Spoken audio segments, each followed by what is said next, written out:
My ex-fiancé tried to sabotage my wedding.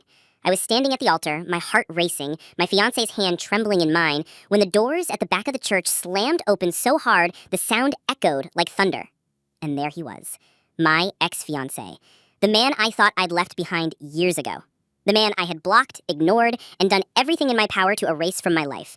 He was standing in the doorway, red-faced, disheveled, his voice booming as he yelled, "You can't marry her! She's a liar!" For a second, the entire room froze. My guests gasped, my mom clutched her chest, and I swear even the priest stumbled over his words. I could feel my new fiancé stiffen beside me, his grip tightening on my hand. My legs felt like jelly, but I forced myself to stand tall. He wasn't supposed to be here. He wasn't even supposed to know where I was getting married. But he did. And now, in front of everyone I loved, he was about to try and destroy me. And the worst part, I could see the look in his eyes. He wasn't bluffing. He had something planned. Okay, let me back up, so you understand how this nightmare even started. I met my ex when I was 24. We were together for 2 years, engaged for 1, but it was toxic. He was jealous, controlling, and manipulative in ways I didn't even realize until after I left him. The relationship ended in flames, screaming matches, broken trust, and finally me walking away with nothing but a bag of clothes and my sanity barely intact. When I finally broke off the engagement, he swore I'd regret it. His words haunted me for a while, but as time passed and I met someone new, someone kind, gentle, and nothing like him, I started to breathe again.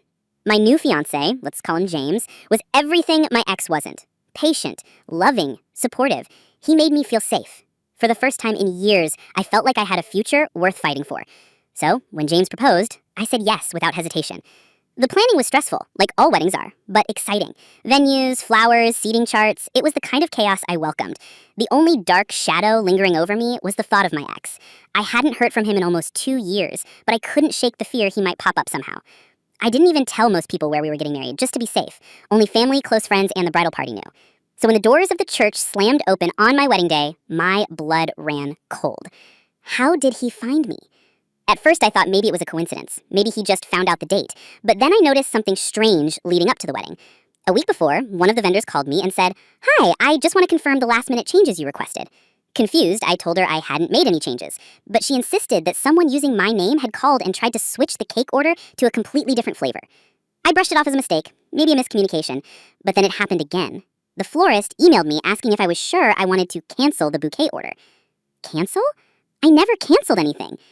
That's when I realized someone was pretending to be me. And I didn't want to believe it at the time, but in the back of my head, I knew who it was. My ex. He was trying to sabotage my wedding before it even happened. I thought I'd covered my tracks well enough, ignored the strange little disruptions, and pushed forward. But standing at the altar that day, watching him storm into the church like a man possessed, I realized the truth.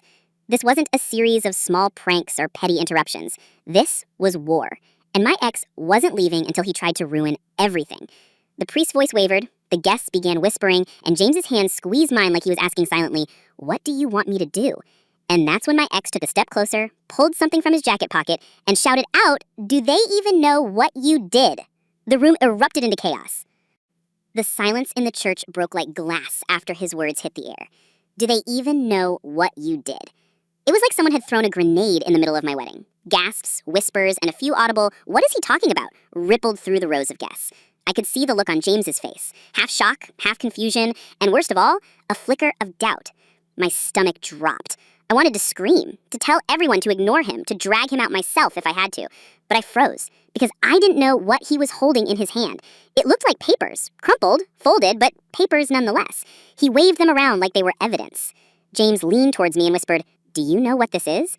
I shook my head so fast I thought my veil might fall off. My ex smirked like he had the upper hand. "She's been lying to you, James, to all of you, and I have proof." The priest tried to step in, saying something about respect for the ceremony, but no one was listening anymore. All eyes were on him, my ex-fiancé, the man I once swore he loved me, now standing in front of my entire family and every single person I cared about, trying to destroy me. My knees felt weak. My brain screamed at me to say something, anything. But before I could, he started walking down the aisle. Each step deliberate, like he knew exactly how much power he held in that moment. I could see my mom clutching her dad's arm, her lips moving in silent prayers. My bridesmaids were shifting uncomfortably, glancing at each other, unsure whether to intervene. And then my best friend Emma, bold as always, stood up and shouted, "Get out! You don't belong here!" For a moment, I thought he'd stop, that maybe her words would shame him enough to leave. But instead, he laughed, a cold, sharp sound that made my skin crawl. "This is exactly where I belong," he said, his voice echoing through the church. "She belongs to me. She lied to you, James, and when you find out what kind of person she really is, you'll thank me." The papers in his hand shook as he raised them higher, my breath caught in my throat. What could he possibly have? He didn't have anything real. He couldn't. Could he? I felt James's hand slip from mine. My heart stopped. He turned slightly towards me, his expression unreadable, and whispered, "Tell me he's lying." "I swear," I choked out, my voice breaking, "I don't even know what he's talking about." But in that moment, I realized something terrifying. My ex didn't need the truth. He didn't even need real evidence. All he needed was doubt. Just enough doubt to plant a seed in James's mind to make him question me on my wedding day, in front of everyone. And judging by the look on James's face, he'd succeeded. My ex reached the front of the aisle, close enough that I could see the sweat beading on his forehead, the wild gleam in his eyes. He shoved the crumpled papers towards James. "Read it. Read the messages. Read what she said, and then tell me you still want to marry her." James hesitated. That single hesitation cut me deeper than anything else ever could. I wanted to grab the papers, to rip them up, to scream at my ex until my voice gave out. But before I could move, James reached out and took them. The church seemed to hold its breath. My ex smirked again, his eyes meeting mine, triumphant, like he'd already won. And then James unfolded the first page. My heart hammered in my chest so hard I thought I might faint, because whatever was on that paper, real, fake, or twisted, was about to decide the fate of my wedding. And in that instant, I knew. This wasn't just sabotage. This was a full-scale attack. James's hands trembled as he unfolded the first sheet. I could see the ink bleeding through the paper, messy black words scribbled across in what looked like screenshots of text messages. My ex leaned in, smug, his voice low but loud enough for everyone nearby to hear. "Go on, James. Read it. Read what she sent me." The room was so quiet I could hear the rustling of the paper as James's eyes scanned the page. His jaw clenched, his brow furrowed, and then he whispered the words that made my heart plummet into my stomach. "These look like your messages." My knees buckled. I grabbed onto the edge of the altar to steady myself. No, they're not. He made them up. But my ex was already taking a step closer, pointing at the words on the page. "That's her number. That's her writing. You think I made this up? She begged me to take her back just 3 months ago. She said she didn't really love you, that she missed me." Gasps echoed through the pews. My mom's face drained of all color. My bridesmaids covered their mouths. James looked at me, the paper shaking in his hands. "Tell me this isn't real." "It's not," I cried, my voice breaking. "I never sent those messages. I swear to you, James. I haven't spoken to him in years. He's lying." But the damage was done. I could see the seed of doubt sprouting behind James's eyes. My ex knew it too. His smirk widened as he pulled out another sheet. "Oh, I have more. Screenshots, emails, even photos. She never stopped loving me. She's been playing you this whole time." I lunged forward, trying to snatch the papers from James's hands, but my ex yanked them back just in time. The movement was so sharp and sudden that the crowd gasped again. It felt like the entire church was watching a play they couldn't look away from. "Stop it," I screamed. "This is my wedding. You're lying and you know it." But he wasn't backing down. He shoved another page toward James. "Why don't you show these to the guests? Let everyone see the truth about their sweet little bride." James didn't move. He just stood there, papers in hand, his face unreadable, torn between love and suspicion. That hesitation, just a flicker of it, was all my ex needed. And then he said the one thing that nearly brought the entire ceremony to its knees. "Ask her why she came to my apartment 2 months ago." A collective gasp filled the room. My chest tightened so much I could barely breathe. "I didn't," I cried. "I swear, I didn't." But the words didn't matter anymore, not when every pair of eyes in that church was burning into me, questioning, wondering. James turned to me, his voice shaking. "Is that true?" I opened my mouth to answer, but before I could, my ex reached into his jacket pocket again. This time, it wasn't just papers. It was a photo. And when he held it up for everyone to see, I felt the world collapse beneath me. The photo shook in his hand, held high enough for everyone in the room to see. My ex's grin spread like fire. He taunted, "Recognize this?" turning it so James and the entire front row had a clear view. It was me, standing in front of an apartment building. The timestamp at the bottom corner read 2 months ago. The crowd erupted in whispers, the sound swelling until it was almost deafening. My aunt leaned over to my mom, her voice carrying, "That's her. That's definitely her." Someone else muttered, "I knew it. Too good to be true." My throat felt like sandpaper. I wanted to scream, to tear the papers apart, to make them vanish. "That's not what it looks like." My words tumbled out too fast, frantic, desperate. James's face twisted, confusion and anger pulling at him in opposite directions. He held the stack of papers tighter, like they were burning in his hands. "Then what is it? Why were you there?" "I wasn't there for him," I blurted, my voice breaking. "I was dropping something off." But my ex cut me off, his voice booming. "Dropping off what? Yourself? Because that's what you used to do, isn't it?" His laugh sliced through the room like a blade. The whispers swelled louder. My bridesmaid clutched my hand, but even her grip felt like it was slipping, like no one truly believed me. My ex waved the photo again, savoring the attention. "She told me she still loved me that night. She couldn't stay away. I didn't even want to tell you, James, but standing here, watching her play house with you, I couldn't let you live the lie." No, I cried. My chest heaved. He's twisting everything. James, please, look at me. I stepped closer, reaching for him, but he flinched like my touch burned. That tiny motion, the flinch, nearly shattered me. The church had turned into a storm of murmurs, guests whispering into each other's ears, old family friends casting judgmental looks. Even the flower girl tugged on her mom's dress, asking in a loud, innocent voice, "Why is everyone mad at the bride?" The shame, the disbelief, the choking panic, it pressed in from every corner. I wanted to grab the mic to shout the truth over their whispers. I wanted to tell them about the years of stalking texts, the threats, the way my ex always lurked just out of sight. But my voice faltered. It was like the entire room had already chosen sides, and I was losing ground by the second. James's hands were shaking now, the photo and papers rattling with the tremor. His eyes darted between me and my ex like he was weighing two versions of reality. Then my ex delivered the strike that nearly broke me completely. He lowered his voice, looked James dead in the eye, and said, "Ask her about the night she never came home." The whisper stopped. Silence swallowed the room whole. James's head snapped toward me, his face pale, his lips parted, and when he finally spoke, his voice was hollow, trembling. "Is that true?" I opened my mouth, but my words caught in my throat. And that's when my ex stepped forward again, closer to James now, closing the distance between them. His smirk widened, his voice dripping with poison. "She was with me." The church gasped in unison, like a single living creature pulling in air. I swayed on my feet, fighting not to collapse, the weight of every eye pressing down on me. My heart pounded in my chest, so loud I could barely hear anything else.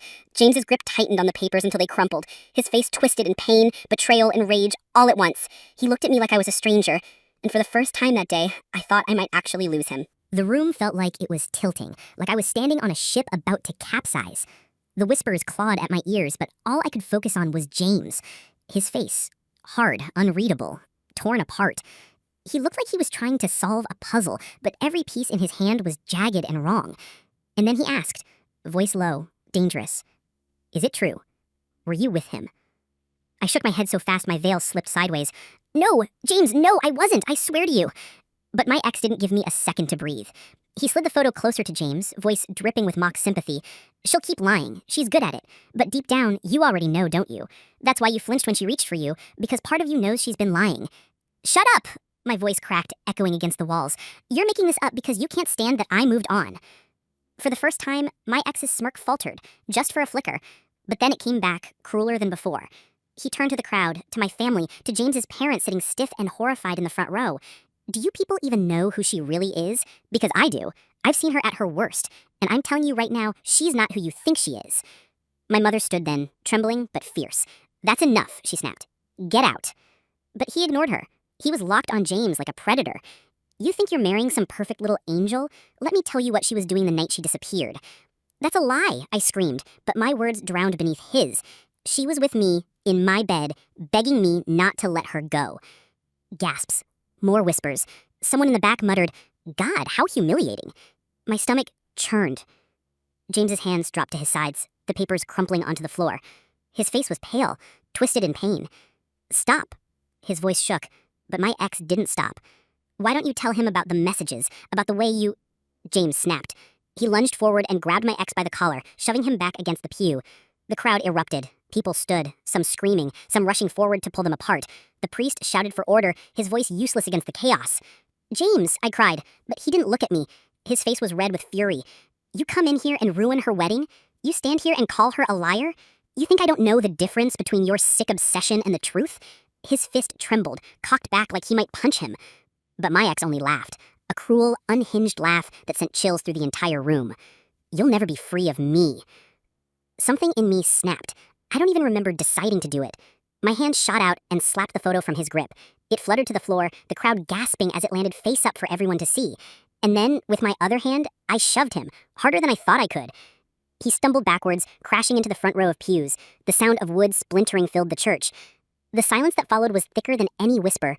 My chest heaved. James's arms wrapped around me from behind, holding me steady as I shook. And then from the floor, my ex slowly pushed himself up. His lip was bleeding, his face twisted with rage, and his voice, low and venomous, cut through the silence. "This isn't over."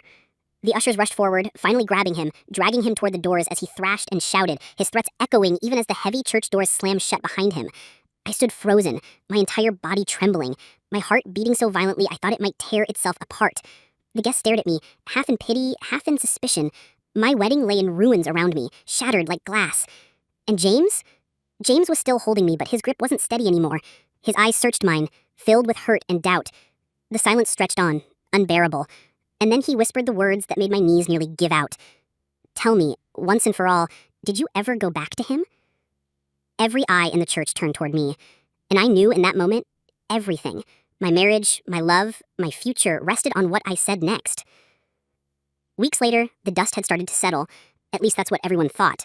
The wedding had never gone through, though James and I were still talking, still trying to mend something that might have been too fractured to repair. People stopped asking about the drama, stopped whispering when I walked into a room. It almost felt like life was moving on, until the letter arrived. It was slipped under my apartment door one evening. No stamp, no envelope, just a single folded sheet of paper with my name scrawled across it in familiar handwriting. My stomach turned cold the second I picked it up. I unfolded it with shaking hands. Inside, written in jagged black ink, were only 5 words. "See you on your honeymoon." And tucked into the crease of the paper was a photo. Another one. This time, it wasn't old. It wasn't blurry or distant. It was me, taken that morning, standing outside my building, coffee in hand, completely unaware.